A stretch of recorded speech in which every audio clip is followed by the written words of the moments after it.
students, welcome to you CR International School online classes. Students, how are you? I hope that everyone is fine at your home. Let us, we are going to start our chapter of second political science class 10 assignment 48. हमारा topic कई दिनों से चल रहा है, lesson का नाम है संघवाद। संघीय ढांचे पर हम कई दिनों से चर्चा कर रहे हैं, लेकिन आज हमारा टॉपिक होगा लोकतांत्रिक जो राजनीति है वो किस तरह से भारत में एक संघीय व्यवस्था को सफल बनाती है। जो लोगों की राजनीति है, लोग सरकार बनाते हैं, लोगों में से ही लोग चुने जाते हैं, और वो किस तरह से भारत की जो संघीय ढांचा है उसको एक सफल ढांचे का रूप देती है, सफल देश संघीयतमक बनाती है। तो आज का हमारा टॉपिक ये है, इस पर चर्चा करते हुए हम आगे बढ़ेंगे। देखिए, इसमें सबसे पहले हम लेंगे टॉपिक भाषाई राज्य को। बहुत अच्छा क्वेश्चन है और एग्जाम में ही आता है, 3 नंबर या 5 नंबर में मोस्ट इंपोर्टेंट क्वेश्चन है, बिल्कुल आप इसको याद कर लेना। सबसे पहला टॉपिक है भाषाई राज्य। 1950 के दशक में जब देश आजाद हो चुका था, संविधान लिखा जा चुका था, उसके बाद कई राज्यों की सीमाएं बदली। कोई रजवाड़ों से आया, कोई रियासतों से आया, कोई अंग्रेजी शासन में विलीन होकर आया था। तो कुछ लोग कहते थे भाषाओं के आधार पर राज्यों का गठन हो, कुछ कहते थे जाति के आधार पर हो, कुछ संस्कृति के आधार पर। तो सबके विभिन्न विभिन्न विचार थे। 1950 के दशक में कई राज्यों की सीमाएं इसी काल कई बार बदली। आप देखिए, पाकिस्तान का निर्माण भी धर्म के आधार पर हुआ, बांग्लादेश है इसका निर्माण भी, पहले सब भारत के हिस्से होते थे, बाद में धीरे धीरे कोई भाषा के आधार पर, कोई धर्म के आधार पर अलग कर दिए गए।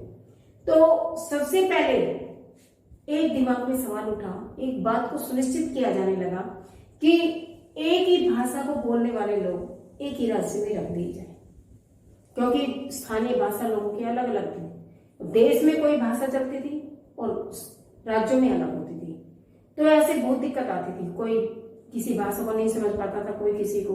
तो जब राज्यों का निर्माण हुआ तो उस समय सोचा गया कि राज्यों का निर्माण तो हम कर ही रहे हैं, तो क्यों ना भाषा के आधार पर कर दिया जाए कि एक ही भाषा को बोलने वाले लोगों को एक जगह रखा जाए। दूसरा मत क्या निकल के आया, जैसे ही भाषाओं के आधार पर राज्यों का गठन करने की सोची गई, तो दूसरी बात क्या निकल करके आई, क्योंकि अलग अलग लोग हैं, अलग अलग दिमाग, तो अलग अलग विचार है। दूसरी बात क्या निकल कर आई कि एक ही संस्कृति, जो एक ही रीति रिवाज को मानते हैं, जिनकी एक ही संस्कृति है, उससे संबंधित लोग, जिनका भौगोलिक वातावरण एक जैसा है और जो एक ही जाति से संबंधित रखने वाले, तो फिर उनका भी अलग राज्य बना दो। तो इस तरह से 2 चीजें दिमाग में आने लगी कि भाषाओं के राज्य, भाषाओं के आधार पर गठन हो तो जाति के आधार पर भी होना चाहिए, संस्कृति के आधार पर भी होना चाहिए, भूगोलिक आधार पर भी होना चाहिए। तो इस तरह से ये एक जटिल समस्या बनती चली गई धीरे धीरे। एक मुद्दा उठता है ना, तो उससे संबंधित बहुत सारे विचार सामने आ जाते हैं, और किसको माने किसको ना माने। अगर एक चीज को उठाते हैं, उसको सोल्व करने की कोशिश करते हैं, तो फिर दूसरी खड़ी हो जाती है। तो इस तरह से जो हमारे संविधान निर्माता थे या जिन्होंने संघीय ढांचे की स्थापना की, तो उन लोगों के सामने भी एक ही समस्या खड़ी हो गई। तो कुछ राज्यों का गठन भाषाई आधार पर भी नहीं हुआ है। ऐसा नहीं है सभी राज्य भाषाई आधार पर बने हैं। हमारे यहाँ पर भाषाई आधार पर कई राज्यों का गठन हुआ, क्योंकि भाषाएं उस क्षेत्र में अधिकतर 70-60% लोग एक ही भाषा को बोलने वाले थे। तो राज्यों में भाषाओं का आधार रखा गया, लेकिन देश में नहीं रखा गया। इस चीज को ध्यान रखना आपने। देश में दोनों भाषाओं को समान दर्जा दिया गया, किस किस को, हिंदी को और अंग्रेजी को। कुछ राज्यों का गठन भाषाओं के आधार पर नहीं किया गया। वो कौन कौन से हैं? झारखंड है, नागालैंड है और उत्तराखंड है। ठीक है, आपको ध्यान रखना है। उसके पश्चात ये सुनिश्चित हुआ कि भाषाओं के आधार पर प्रांतों के गठन की मांग की निकल कर आने लगी कि भाषाओं के आधार पर प्रांतों का गठन कर दिया जाए, राज्यों का गठन कर दिया जाए। और भाषाई स्तर पर बनाए गए राज्य फिर ये करके देखा गया, तो क्या महसूस किया गया कि जिन राज्यों को भाषाओं के आधार पर बनाया गया है, गठन किया गया है, वो अधिक अखंड है, उनकी एकता ज्यादा अच्छी है बजाय देश के।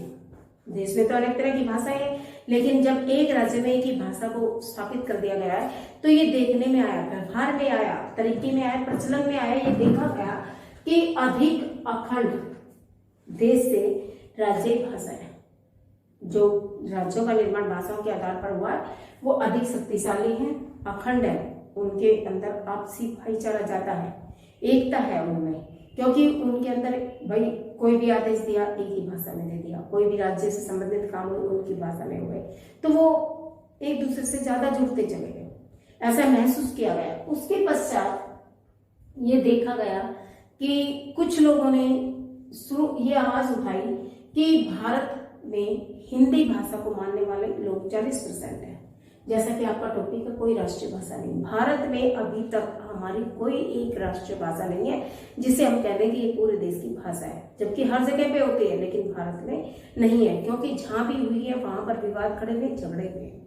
इसलिए भारत ने बड़ी चिंतन से, गहन विचार से एक निर्णय लिया और उसने क्या किया कि किसी भी भाषा को राष्ट्रीय भाषा का दर्जा नहीं दिया, हालांकि दे सकता था।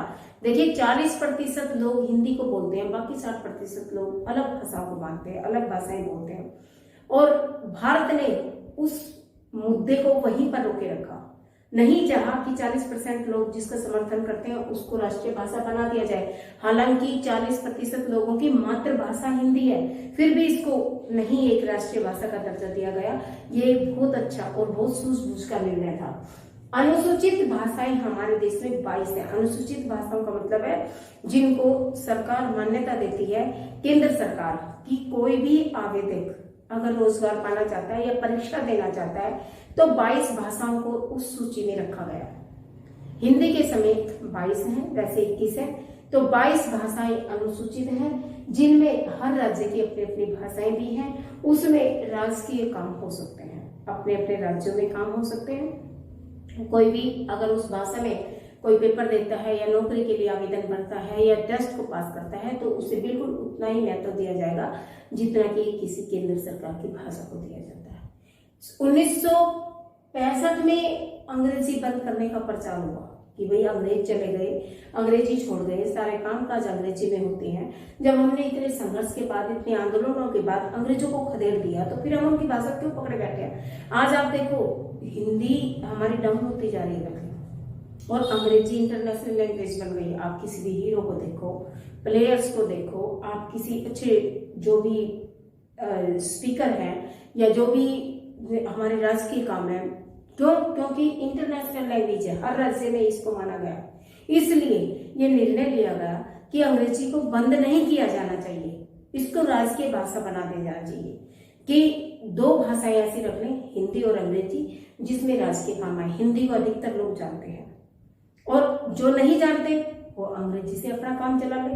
तो अदालतों में, सरकारी कामों में ये भाषा बंद नहीं हुई, दोनों को एक जैसा महत्व दिया गया, हिंदी और अंग्रेजी दोनों को। सावधानी से इसका प्रचार किया गया और इसको राजकीय भाषा में शामिल किया गया कि जो भी हमारे कोर्ट कचहरी के काम होंगे, जो आप देखिए कोई भी आप रजिस्ट्री वगैरह कराते हैं उसमें हिंदी में भी आती है और हिंदी अंग्रेजी में भी आती है। कोई भी आपके जो भी फार्म निकलते हैं वो अंग्रेजी में भी निकलेंगे, हिंदी में भी निकलेंगे। नौकरियों के लिए जो भी आपके अपॉइंटमेंट लेटर आएगा या जो भी टेस्ट वगैरह होंगे दोनों भाषाओं में आते हैं। क्यों? क्योंकि दोनों को समान दर्जा दिया गया है। आपको ध्यान रखना है अनुसूचित भाषाओं में 21-22 भाषाएं, हिंदी के समेत 22 है, वैसे 21 है, और दोनों भाषाएं हिंदी और अंग्रेजी दोनों को कोर्ट कचहरी में, अदालतों में, न्यायिक जगहों पर, सरकारी कामों में सब जगह सेम दर्जा दिया गया है। उसके पश्चात ये सावधानी, देखो झगड़े होने लग गए थे, लोग कहते थे भाषा के आधार पर रखो, राज्यों का गठन करो या धर्म के आधार पर करो। हुआ भी ऐसा और आए दिन दंगे भड़के। तो ये करके देखा गया कि राज्यों का गठन जो हो रहा है वो उसके बाद जिस राज्य में जो भाषा बोली जाती है उस आधार पर कर दो। केरल में मलयालम है, असम में असमीज है, अवध में भोजपुरी है, अलग अलग राज्यों की अलग अलग भाषाएं। राजस्थान में राजस्थानी है, हमारे हरियाणा में हरियाणवी है, लेकिन उसके साथ सावधानी से प्रचार हुआ कि अंग्रेजी को भी शामिल कर लिया गया। तो विवाद वहीं रुक गया और हमारे देश की अखंडता और एकता जो है वो निश्चित बनी हुई है। एक एग्जाम्पल दे लो आप श्रीलंका का। 1965 में वहां पर अंग्रेजी बंद करने पर जोर दे दिया गया और वहां पर क्या हुआ सिंगली जो भाषा थी उसको राजकीय भाषा बना दिया, तमिलों को साइड कर दिया। दो ही भाषाएं थी, जैसे हमारे हिंदी अंग्रेजी है, वहां पर भी दो थी, तमिल और सिंगली।